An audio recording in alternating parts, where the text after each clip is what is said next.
ಎಲ್ಲರಿಗೂ ಮಧ್ಯಾಹ್ನದ ಶುಭೋದಯಗಳು. ಎಲ್ಲರಿಗೂ ವೇದಾವತಿ ಕಲಿಕಾ ಚಾನಲ್ಗೆ ಸ್ವಾಗತ ಸುಸ್ವಾಗತ. ಈ ದಿನ ನಮ್ಮ ಜೊತೆ ಸಂವಿಧಾನ ರಚನಾಕಾರರಾದ doctor B R. Ambedkar sir, Jawaharlal Nehru sir ಹಾಗೂ ರಾಜೇಂದ್ರ ಪ್ರಸಾದ್ ಹಾಗೂ ಸರೋಜಿನಿ ನಾಯ್ಡು ಮ್ಯಾಮ್ ಇದ್ದಾರೆ. ಅವರೆಲ್ಲರಿಗೂ ನಾವು ಜೋರದ ಚಪ್ಪಾಳೆ ಮೂಲಕ ಸ್ವಾಗತವನ್ನು.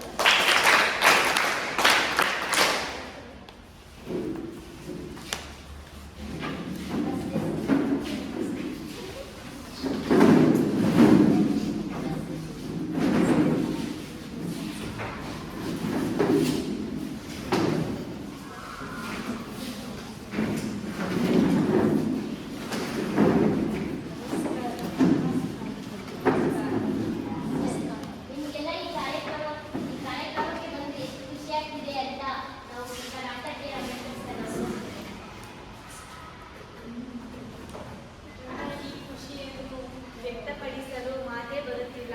ಆದರೂ ಮಾತಾಡಬೇಕಲ್ವಾ? ಇಲ್ಲಿ ಲಕ್ಷಾಂತರ ಜನರ ಮುಂದೆ ನಾನು ಮಾತಾಡಬೇಕು. ನೀವು ನನ್ನ ಸಾಧನೆಗೆ ನೀವು ಗುರುತಿಸಿದ್ದಕ್ಕೆ ನನಗೆ ತುಂಬ ಖುಷಿಯಾಗುತ್ತಿದೆ. ಧನ್ಯವಾದ. ತುಂಬ ಚೆನ್ನಾಗಿ ನಿಮ್ಮ ಖುಷಿಯನ್ನು ವ್ಯಕ್ತಪಡಿಸಿದ್ದೀರಿ ಸರ್. ಸರ್, ನೀವೊಂದು ಎರಡು ಮಾತು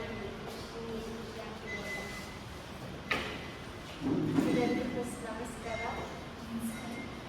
ಅಂಬೇಡ್ಕರ್ ಅವರು ಹೇಳಿದಂತೆ ನನಗೂ ಈ ಕಾರ್ಯಕ್ರಮಕ್ಕೆ ಬಂದಿರೋದು ತುಂಬ ಖುಷಿ ಆಗ್ತದೆ. ಇಷ್ಟೊಂದು ಮಕ್ಕಳೆದ್ರಿಗೆ ಮಾತಾಡ್ತಿರೋದು ನಂಗೆ ತುಂಬ ಖುಷಿ ಆಗ್ತಾಯಿದೆ. ಮಕ್ಕಳೆದ್ರಿಗೆ ನಾನು ಪರಿಚಯ ಮಾಡ್ಕೊತಿರೋದು, ನಿಮ್ಮ ಕಾರ್ಯಕ್ರಮ ನಡೆಸ್ತಿರೋದು ವ್ಯಕ್ತಿಗಳಿಗೆ ಮೊದಲು ನಾನು ಧನ್ಯವಾದ ಹೇಳೋಕ್ಕೆ ಇಷ್ಟಪಡ್ತೀನಿ. ಮತ್ತು ಈ ಚಾನಲಿಂದ ನಾವು ಈ ವೇದಿಕೆ ತನಕ ಬಂದಿದ್ದೀವಿ, ಅದರಿಂದ ಈ ಚಾನಲ್ಗೂ ನಾನು ಧನ್ಯವಾದ ಹೇಳೋಕ್ಕೆ ಇಷ್ಟಪಡ್ತೀನಿ. ಮತ್ತು ಮಕ್ಕಳೆದ್ರಿಗೆ ನನಗೆ ಮಾತಾಡೋದೇ ಒಂದು ಖುಷಿ. ನನಗೆ ಮಕ್ಕಳಂದರೆ ತುಂಬ ಇಷ್ಟ.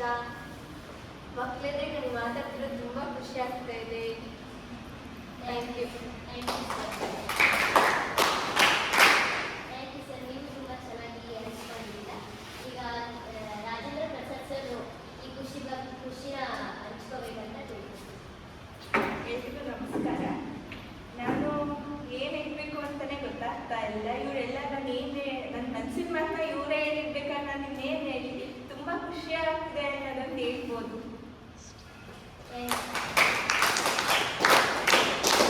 ತುಂಬ ಸಿಂಪಲ್ ಆಗಿ ಹಂಚ್ಕೊಂಡಿದ್ದೀರಾ ಸರ್. ಮುಂದೆ ಮಾತಾಡಿ ನಿಮ್ಮ ಖುಷಿನ. ಸರೋಜಿನಿ ನಾಯ್ಡು ಅವರು ಒಂದೆರಡು ಮಾತಾಡ್ತಾರೆ. ಎಲ್ಲರಿಗೂ ನಮಸ್ಕಾರ. ನಾನು ನನ್ನ ಸಂವಿಧಾನದ ಸಮಿತಿಯ ಯಾವ ಅಧ್ಯಕ್ಷರಾಗಿರಲಿಲ್ಲ. ಆದರೂ ನನಗೆ ಈ ಕಾರ್ಯಕ್ರಮಕ್ಕೆ ಕರೆಸಿದ್ದೀರಿ, ಅದಕ್ಕೆ ನಾನು ತುಂಬ ಧನ್ಯವಾದಗಳು. ಇನ್ನೊಂದು ಅಷ್ಟೇ ಅಲ್ಲ, ಎಲ್ಲ ಸಂವಿಧಾನದಲ್ಲಿ ಪಾಲ್ಗೊಂಡ ಎಲ್ಲ ಅಧ್ಯಕ್ಷರು ಕಾರ್ಯದರ್ಶಿಗಳು ಎಲ್ಲರಿಗೂ ಕೂಡ ನಾವು ಕರೆದಿದ್ವಿ. ಆದರೆ ಅವ್ರಿಗೆ ಕಾರಣಾಂತರದಿಂದ ಅವ್ರಿಗೆ ಬರೋಕ್ಕಾಗಿಲ್ಲ. ಅವರೆಲ್ಲರಿಗೂ ಕೂಡ ಸ್ವಾಗತ ಮತ್ತು ಧನ್ಯವಾದಗಳನ್ನ ಕೇಳಿದ್ವಿ.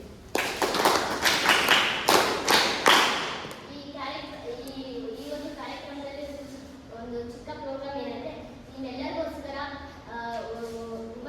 ಎಲ್ಲರಿಗೋಸ್ಕರ ವಿದ್ಯಾರ್ಥಿನಿಯವರು ಬಂದು ನಿಮಗೆ ಕ್ವಶನ್ ಕೇಳ್ತಾರೆ. ಅವರೆಲ್ಲರಿಗೂ ಸ್ವಾಗತವನ್ನು ಕೋರೋಣ. ನಾನು ಜವಾಹರ್ಲಾಲ್ ಅವರಿಗೆ ಕ್ವಶನ್ ಕೇಳ್ತೀನಿ. ಸಂವಿಧಾನ ರಚನೆ ಸಭೆಯನ್ನ ಯಾಕೆ ಸೇರಬೇಕು ಅಂತ ಅನಿಸ್ತು ಸರ್ ನಿಮಗೆ? ಆವಾಗ ನಮ್ಮ ಆಗಿನ ಕಾಲದಲ್ಲಿ ಬ್ರಿಟಿಷರು ನಮ್ಮ ದೇಶನ ಆಳ್ವಿಕೆ ಮಾಡ್ತಿದ್ರು.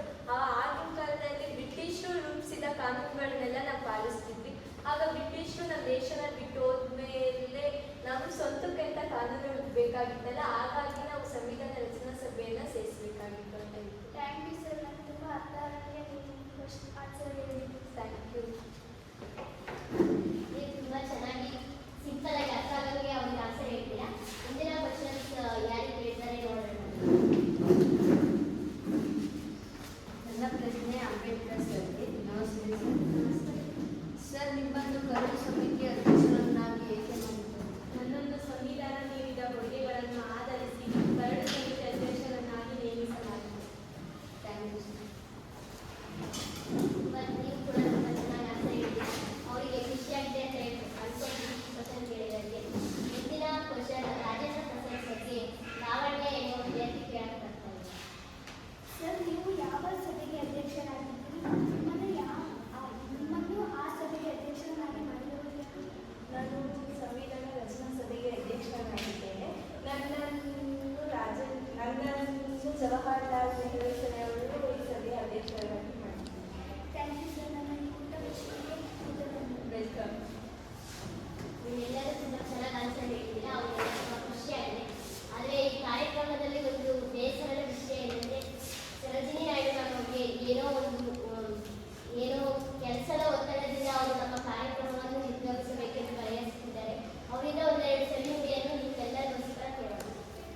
ಇವರು ಬಂದಾಗ ಅವರ ಹತ್ತಿರ ವಿಷಯಗಳನ್ನು ಹಂಚ್ಕೊಳ್ಳೋಕ್ಕೆ ಆಸೆ ಇದೆ ಅಂತ ಹೇಳ್ತೀನಿ.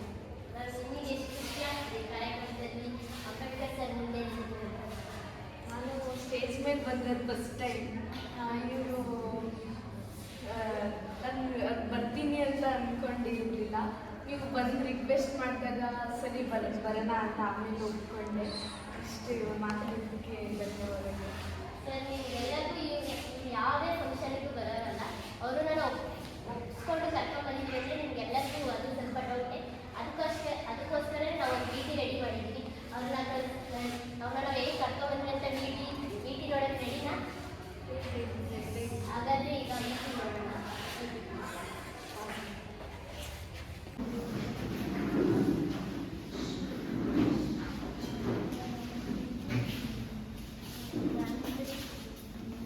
ನಾವು ವೇದಾವತಿ ಶಾಲೆಯಿಂದ ನಿಮ್ಮ ಜೊತೆ ಮಾತಾಡಬೇಕು, ಅದಕ್ಕೋಸ್ಕರ ಬಂದಿದ್ದೀವಿ. ಅವರಿಲ್ಲ ಮನೆಯಲ್ಲಿ. ನಾವು ನಿಮ್ಮ ಜೊತೆನೇ ಮಾತಾಡೋಣ. ಏನು ಮಾತಾಡ್ತೀವಿ ಸರ್? ನಾವು ನಿಮ್ಮನ್ನು ನಮ್ಮ ಪ್ರೋಗ್ರಾಮಿಗೆ ಕರ್ಕೊಂಡು ಹೋಗ್ಬೇಕು. ಸರ್ ಒಳಗೆ ಬನ್ನಿ. ಸಾರಿ ಸರ್, ಕೂತ್ಕೊಂಡು ಒಳಗೆ. ನೀವು ನಮ್ಮ ಕಾರ್ಯಕ್ರಮಕ್ಕೆ ಬರಬೇಕು. ನಿಮಗೋಸ್ಕರ ಒಂದು ಕಾರ್ಯಕ್ರಮ ಇದೆ, ಅದಕ್ಕೆ ಬಂದಿದ್ದೀವಿ. ಸಾರಿ ಸರ್, ಬರೋಕ್ಕಾಗಲ್ಲ ಸರ್.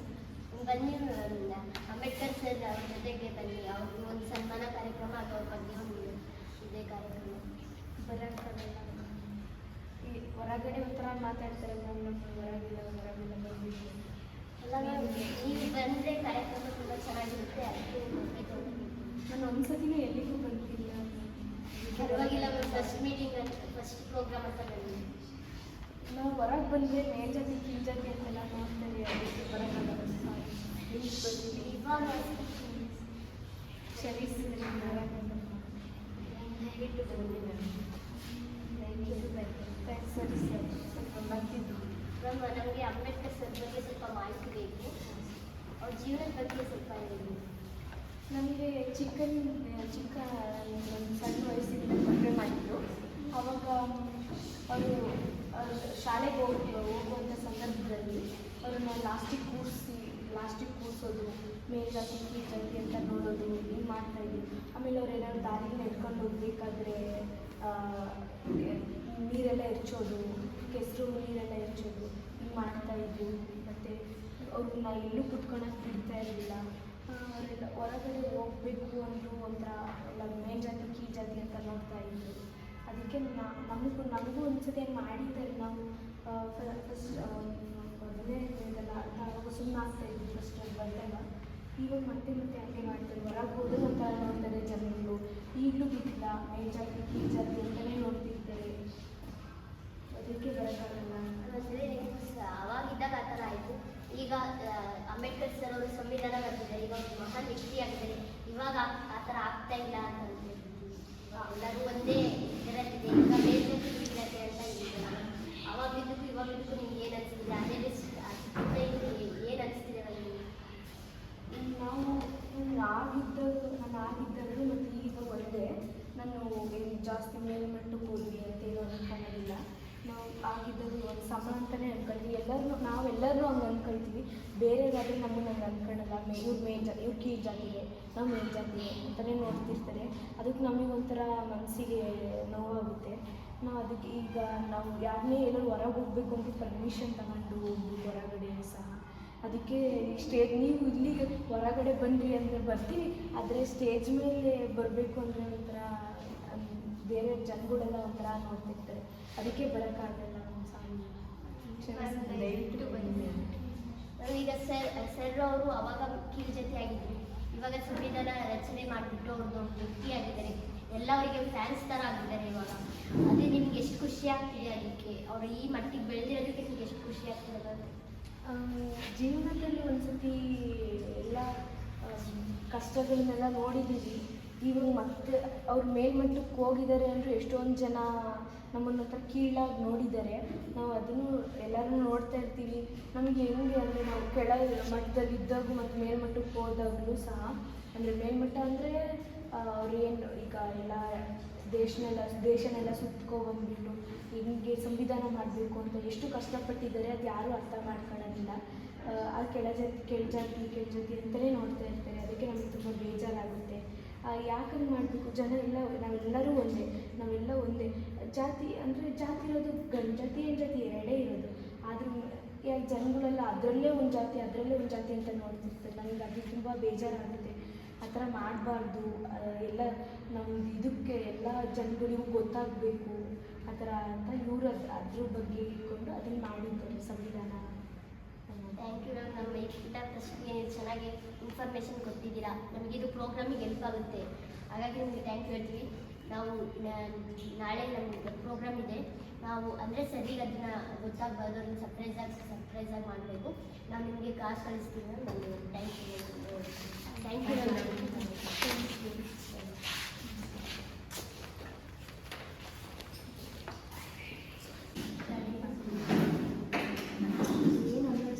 ಯು ನೋಡಿ ಖುಷಿಯಾಗಿದೆ.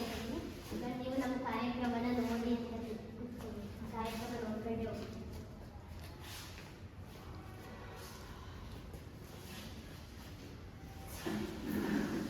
ನಿಮಗೋಸ್ಕರ ಇಷ್ಟೇ ಅಲ್ಲ, ಇನ್ನೂ ಕ್ವಶನ್ಸ್ನ ಮಾಡಿದ್ದಾರೆ. ಈಗ ನೆಕ್ಸ್ಟ್ ಕ್ವಶನ್ ಯಾಕೆ ಅಂತ ನೋಡೋಣ. ನನ್ನ ಪ್ರಶ್ನೆ ಬಂದು ಅಂಬೇಡ್ಕರ್ ಸರ್ಗೆ. ಸರ್, ನಿಮ್ಮನ್ನ ಸಂವಿಧಾನದ ಶಿಲ್ಪಿ ಅಂತ ಹೇಳ್ತಾರೆ ಸರ್, ಯಾರು? ಸಂವಿಧಾನ ರಚನಾ ಸಭೆಯಲ್ಲಿ 145 ಸಭೆಗಳನ್ನು ನಡೆಸಲಾಗಿತ್ತು. ಬ್ರಿಟಿಷರು ನಡೆಸಿದ ವಿವಿಧ ಕಾಯ್ದೆಗಳು ಬೇರೆ ಬೇರೆ ದೇಶಗಳ ಸಂವಿಧಾನಗಳನ್ನು ತರಿಸಿ ಕ್ರೋಢೀಕರಿಸಿ 1949 ನವೆಂಬರ್ 26ರಂದು ಸಂವಿಧಾನವನ್ನು ಅಂಗೀಕರಿಸಲಾಯಿತು. ಜನವರಿ 26, 1950ರಂದು ಸಂವಿಧಾನ ಜಾರಿಗೆ ತರಲಾಯಿತು. ಈ ದಿನವನ್ನು ಗಣರಾಜ್ಯ ದಿನವಾಗಿ ಆಚರಿಸಲಾಯಿತು. ನನ್ನ ಪ್ರಶ್ನೆ ಅಂಬೇಡ್ಕರ್ ಸರ್ಗೆ. ಸಂವಿಧಾನ ಕರಡು ಸಮಿತಿಯ ರಚನೆ ಹೇಗೆ ಮಾಡಲಾಯಿತು? ಸಂವಿಧಾನ ರಚನಾ ಸಭೆಯು ರಾಷ್ಟ್ರಕ್ಕೆ ಸಂಬಂಧಿಸಿದ ವಿಷಯಗಳನ್ನು ಪರಿಶೀಲಿಸಿ 22 ಸಮಿತಿಗಳು ಮತ್ತು ಉಪಸಮಿತಿಗಳನ್ನು ರಚಿಸಲಾಯಿತು.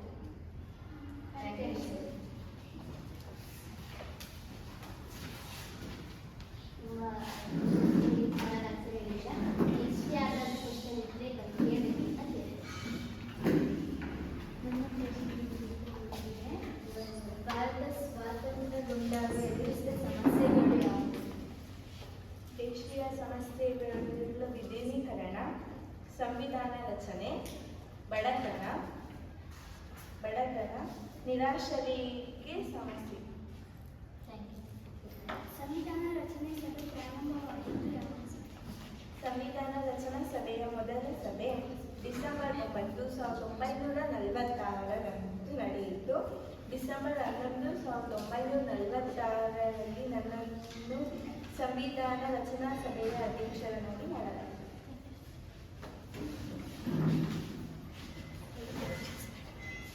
ನನ್ನ ಪ್ರಶ್ನೆ ಜವಾಹರ್ಲಾಲ್ ನೆಹರು ಅವರಿಗೆ.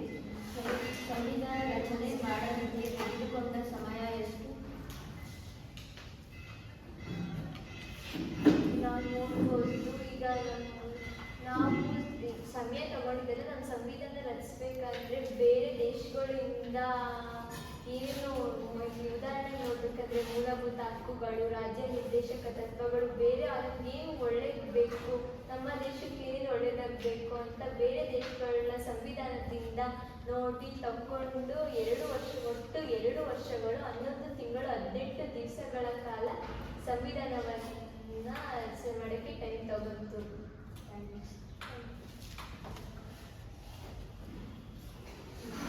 ಹೀಗೆ ಕ್ವಶನ್ಸ್ ಎಲ್ಲ ಬಂದಿದ್ದಾರೆ. ಹಾಗೆ ಈ ಕಾರ್ಯಕ್ರಮವನ್ನು ಮುಗಿಸೋದಕ್ಕೆ ಮುಂಚೆ ಈ ಕಾರ್ಯಕ್ರಮನ ಯಶಸ್ವಿ ಮಾಡಬೇಕಂದ್ರೆ ಏನಾದರೂ ಒಂದು ಚಿಕ್ಕ ಪ್ರೋಗ್ರಾಮ್ ಅಂದರೆ ಇರಬೇಕು. ನಿಮ್ಗೆಲ್ಲರಿಗೂ ಅದಕ್ಕಿಂತ ಮುಂಚೆ ಅಂದರೆ ನಿಮ್ಗೆಲ್ಲರಿಗೂ ಕವನ ಅಂದರೆ ಇಷ್ಟನಾ? ತುಂಬ ಇಷ್ಟ. ನಿಮಗೋಸ್ಕರ ಕವನಗಳನ್ನು ಒಂದು ವಿದ್ಯಾರ್ಥಿನಿ ಬರ್ತಿದ್ದಾರೆ. ಅವನ ಕವನ ಹೇಳೋಕ್ಕೆ ಕರ್ಸೋಣ.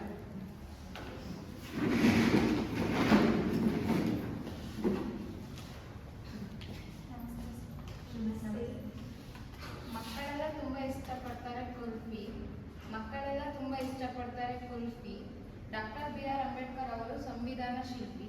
ನಾವೆಲ್ಲ ಅವ್ರ ಜೊತೆ ತೆಗೆದುಕೊಳ್ಬೇಕು ಸೆಲ್ಫಿ. ಅನ್ನ ಮಾಡೋಕೆ ಬೇಕು ಅಕ್ಕಿ. ಸಂವಿಧಾನದಲ್ಲಿ ಇಂಥ ಸದಸ್ಯರನ್ನು ಪಡೆದ ನಾವೇ ಲಕ್ಕಿ. ಗಂಡ ಸಮಾನಾರ್ಥಕ ಪದ ಪತಿ. ಅಂಬೇಡ್ಕರ್ ಅವರು ಇದ್ದದ್ದು ಗರುಡು ಸಮಿತಿ. ನಮ್ಮ ಕ್ಲಾಸಲ್ಲಿ ಇದ್ದಾಳೆ ಪ್ರಗತಿ. ನಮ್ಮ ಕ್ಲಾಸಲ್ಲಿ ಇದ್ದಾಳೆ ಪ್ರಗತಿ. ಸಂವಿಧಾನದಲ್ಲಿ ಇದ್ದವೆ 22 ಸಮಿತಿ. ಸಮಾಜದ ಇತಿಹಾಸದಲ್ಲಿ ಬರುತ್ತಾರೆ ಮಹಾಮತ್. ಸಮಾಜದ ಇತಿಹಾಸದಲ್ಲಿ ಬರುತ್ತಾರೆ ಮಹಾಮತ್. ಇವತ್ತು ನಮ್ಮ ಚಾನಲ್ನಲ್ಲಿ ಇದ್ದಾರೆ ಡಾಕ್ಟರ್ ರಾಜೇಂದ್ರ ಪ್ರಸಾದ್. ನಾವು ಡೈಲಿ ತಿನ್ನಬೇಕು ಅಂದುಕೊಳ್ಳುತ್ತೇವೆ ಚಿಪ್ಸು. ನಾವು ಡೈಲಿ ತಿನ್ನಬೇಕು ಅಂದುಕೊಳ್ಳುತ್ತೇವೆ ಚಿಪ್ಸು. ಮೋತಿಲಾಲ್ ನೆಹರು ಅವರಿಗೆ ಬರಲೇಬೇಕು ಕ್ಲಾಪ್ಸು.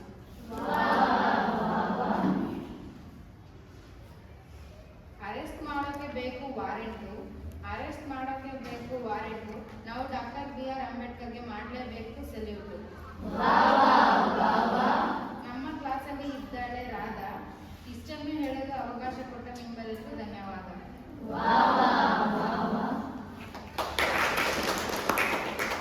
ಕವನಗಳು ತುಂಬ ಚೆನ್ನಾಗಿದ್ವಿ. ಆ ಹುಡುಗಿಗೋಸ್ಕರ ಒಂದೆರಡು ಮಾತಾಡ್ತಿದ್ವಿ. ಚೆನ್ನಾಗಿ ಕವನ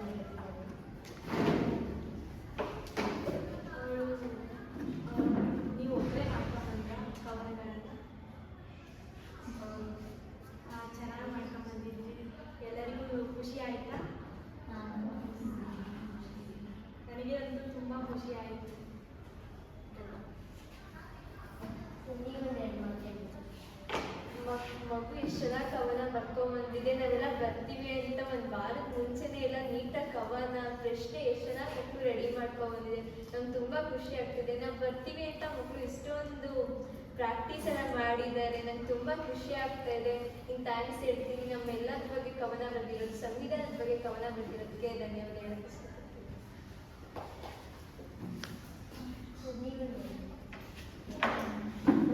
ತುಂಬ ಚೆನ್ನಾಗಿ ಕವನ ಹೇಳಿದ್ರು. ಅಂದರೆ ಆ ಒಂದೊಂದು ಸಾಲು ಕೂಡ ಅರ್ಥಬದ್ಧವಾಗಿತ್ತು. ತುಂಬ ಖುಷಿ ಆಯಿತು ಅಂತ ಹೇಳಿದ್ರು. ಕವನ ಹೇಳಿದ್ದವರಿಗೂ ಕೂಡ ಧನ್ಯವಾದ. ಹಾಗೆ ಈ ಕಾರ್ಯಕ್ರಮವನ್ನು ನಾವು ನಮ್ಮ ಎಲ್ಲ ಕಾರ್ಯಕ್ರಮದಲ್ಲಿ ಭಾಗವಹಿಸಿದ ಎಲ್ಲರೂ ನಿಮಗೋಸ್ಕರ ಸನ್ಮಾನ ಮಾಡಬೇಕು ಅಂತ ಎಲ್ಲರೂ ಇಷ್ಟಪಟ್ಟಿದ್ದಾರೆ. ಈ ಸನ್ಮಾನ ಸ್ವೀಕರಿಸಬೇಕು ಅಂತ ಕೇಳ್ಕೊಳ್ತೀನಿ. ನಮ್ಗೆ ಒಂದು ನಿಮಿಷ ಸನ್ಮಾನ ನಡೆಸುವಂತೆ ಮುಂಚೆ ಒಂದೆರಡು ಕ್ವಶನ್ಸ್ ಇದ್ದಾವೆ. ಡೌಟ್ಸು ಅದನ್ನು ಕೇಳ್ಬೋದು ಸರ್.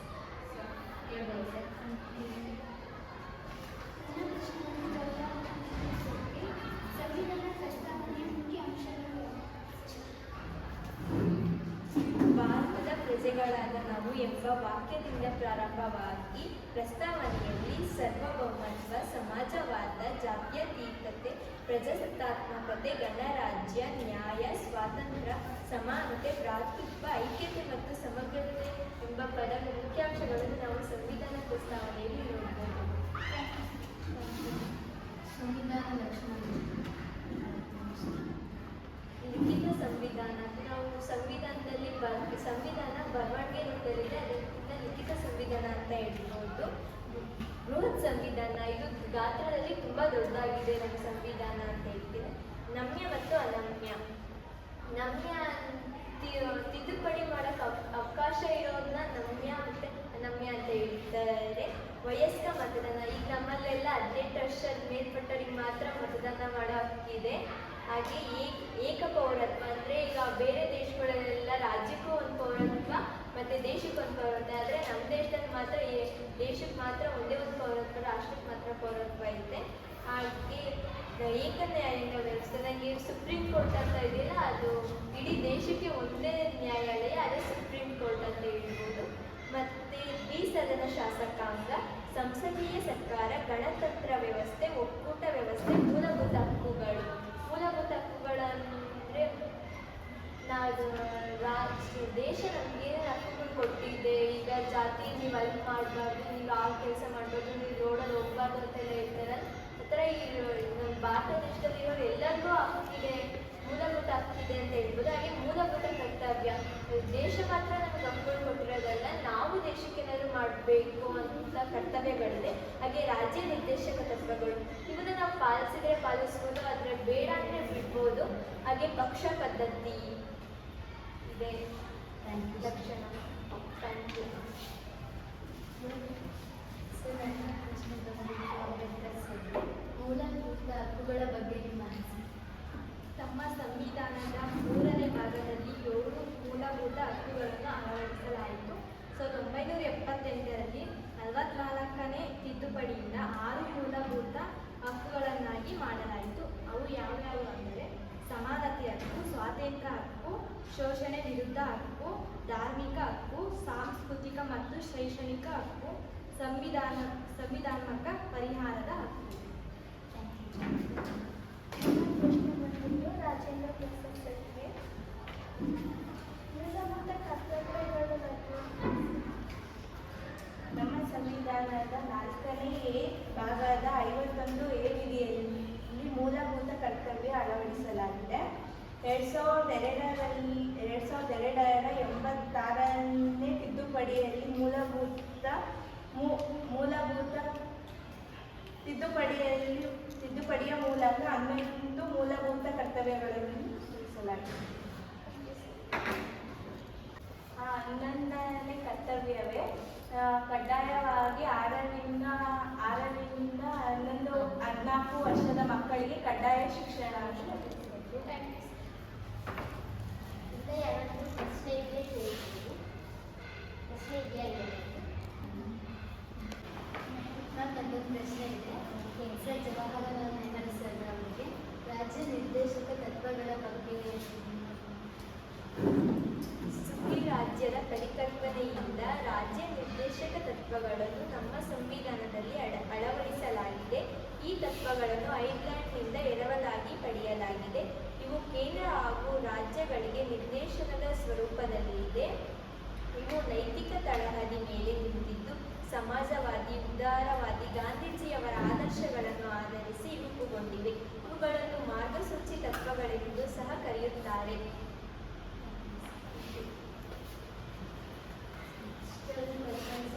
ಈ ಕಾರ್ಯಕ್ರಮ ಅಂತಿಮ ಘಟನೆ ನಿಮ್ಮ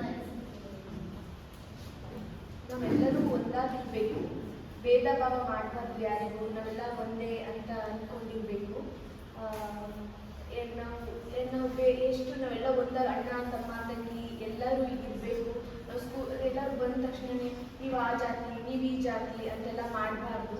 ನಾವೆಲ್ಲ ಒಂದೇ ಅಂತ ಇರಬೇಕು, ಸಮಾನತೆ ಆಗಿರಬೇಕು ನಾವೆಲ್ಲರೂ ಅಂತ ಹೇಳಕ್ಕೆ ಇಷ್ಟಪಡ್ತೀನಿ.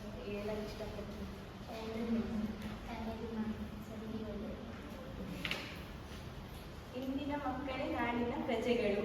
ಅಂದರೆ ನಮ್ಮ ದೇಶನ ನೀವು ನೆಕ್ಸ್ಟು ಚೆನ್ನಾಗಿ ಮುನ್ನಡೆಸ್ಕೊಂಡು ಹೋಗಬೇಕು. ಎಲ್ಲರೂ ಅಂದರೆ ನಮ್ಮ ದೇಶನ ಎಲ್ಲರೂ ಚೆನ್ನಾಗಿ ಕಾಪಾಡಿಕೊಂಡು ಒಗ್ಗಟ್ಟಿನಿಂದ ಇರಬೇಕು ಅಂತ ಕೇಳ್ಕೊತೀವಿ.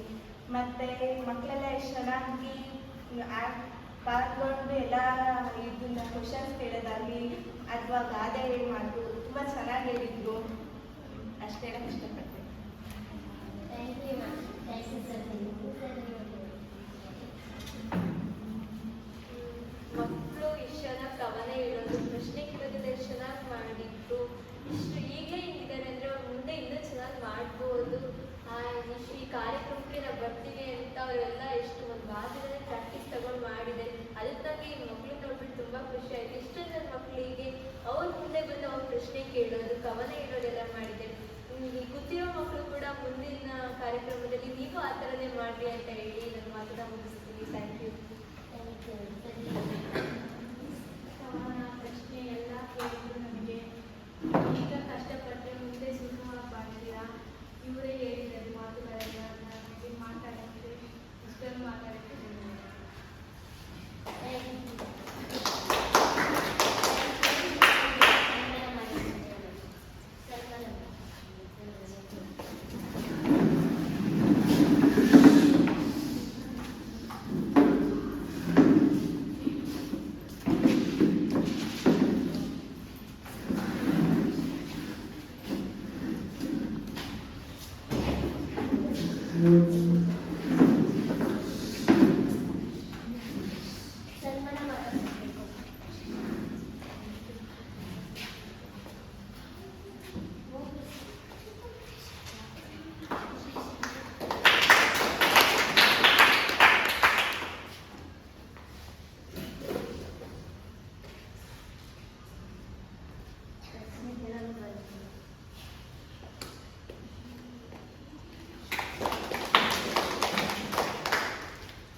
ಕಾರ್ಯಕ್ರಮ ಈಗ ನಾವು ಮಾಡಿದ ಕಾರ್ಯಕ್ರಮ ಸಂವಿಧಾನದ ಬಗ್ಗೆ ನಾವು ಇವಾಗ ಚರ್ಚೆ ಮಾಡಿರೋದು.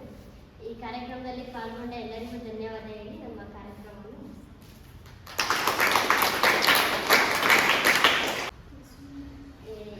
ಇದುವರೆಗೆ ನಾವು ಮಾಡಿದ ಕಾರ್ಯಕ್ರಮ 9ನೇ ತರಗತಿಯಲ್ಲಿ ಬರುವ ನಮ್ಮ ಸಂವಿಧಾನ ಎಂಬ ಪಾಠದಲ್ಲಿ ಬರುವ ಮುಖ್ಯ ಅಂಶಗಳಂದರೆ ಸಂವಿಧಾನದ ಪ್ರಸ್ತಾವನೆ, ಅದು ಹೇಗೆ ಸಂವಿಧಾನದ ರಚನೆ, ಅದರಲ್ಲಿ ಬರುವ ಮೂಲಭೂತ ಕರ್ತವ್ಯಗಳು, ಮೂಲಭೂತ ಹಕ್ಕುಗಳು, ರಾಜ್ಯ ನಿರ್ದೇಶಕ ತತ್ವಗಳು, ಇದನ್ನೆಲ್ಲ ತಿಳಿಸುವ ಒಂದು ಚಿಕ್ಕ ಪ್ರಯತ್ನವನ್ನು ನಾವು ಈ ರೀತಿ ಮಾಡಿದ್ದೀವಿ. ಇದರಲ್ಲಿ ಭಾಗವಹಿಸಿದ ಎಲ್ಲರೂ ಕೂಡ ತುಂಬ ಚೆನ್ನಾಗಿ